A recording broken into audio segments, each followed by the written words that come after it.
ma si nekk sax di répété waat mais combat boobu dañ doon dem arbitre di ñëwaat dañ doon blessé dem ak ñëwaat finalement man maa gën a blessé arbitre arrêté combat par décision médicale mais bii li ma bëgg mooy si 5 minutes ñu bëree xeex mu am jël bëgguma ñu décevoir supporters yi bëgguma ñu décevoir amateurs yi parce que lambu xale sax bu match nii day soof bu duré day soof man na duré nag man na duré mais man li ma gën a tey mooy ñu xeex si 5 minutes bëri si 5 minutes jël la am ñaan yàlla may ñu tax incha allah. voilà moo tax tey affaire bi demee nii mais vraiment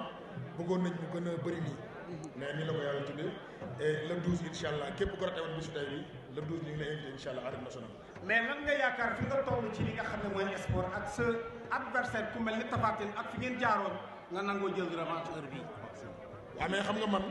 góor yàlla laa te dama ni bëri naa ak ñëpp ténor yi si làmb ji yëpp ñi dàq xeex ñi dàq bëri ñëpp doole ñi gën a gaaw ñëpp bëri naa ak ñoom léegi su ma jëlul Tapha Tine kan laay jël damay toog di xaar temps bi mayuma ko ndax damay def sama carrière terminer ko en beauté bàyyi ko dem continuer beneen discipline incha allah rabbi. ndax mun nañoo wax ne lépp loo xamante ni nga may la yoo war a am pour dans sa adversaire mu ngi ci yow jamono ji. man su ma paree du ma jël combat parce que yebuma ñi may nekkal yebuma ñi may àndal yebuma sama bopp aussi nee naa la bis ma demee ba sentir nii li ma doon def si wàllu sport mënatuma ko kenn du ma wax ne ma bàyyi man maay bàyyi sama bopp te xale yi may nekkal di ànd nañ ñoom xam nañu bis bu ma demee ba li ma doon def ak ñoom mënatuma ko kenn du ma ni bàyyi man maay bàyyi sama bopp du mu def leen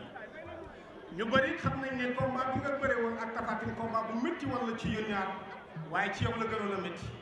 ndax mun nañoo wax ne Bombardier soppi na waajaay digganteem ak Tapha Tine ci combat bi. xam nga du ma si nekk sax di répété waat mais combat boobu dañ doon dem arbitre di ñëwaat dañ doon blessé dem ak ñëwaat finalement man maa gën a blessé arbitre arrêté combat par décision médicale mais bii li ma bëgg mooy si 5 minutes.